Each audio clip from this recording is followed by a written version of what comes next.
Hi guys, so for today in the math lesson that I observed, it was mainly about teaching students how to round to the nearest 10.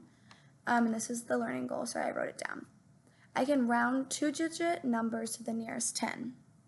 And the main lesson was my mentor teacher was in the front of the classroom, and she basically started off with saying, can you guys write down 5 tens for me?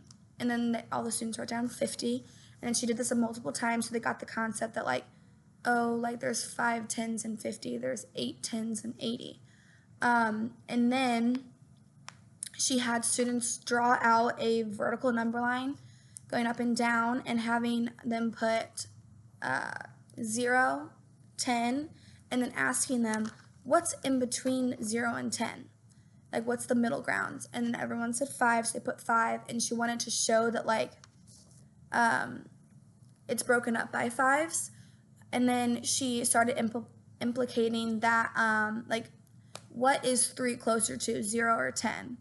And then they would have to realize that it's closer to 0. And she implicated a song. I'm pretty sure it was, I wrote it down. 5 or more, let it score. 4 or less, let it rest.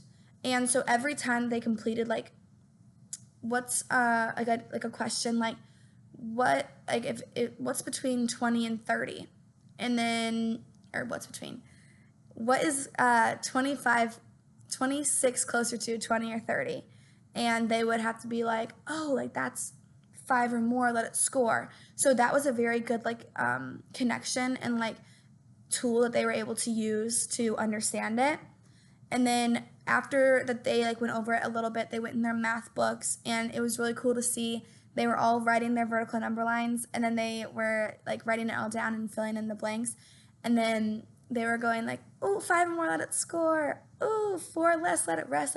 They kept saying it, so it was cool to see oh, they're actually taking the advice and the help from the teacher and implicating it into their actual learning, and it was really cool.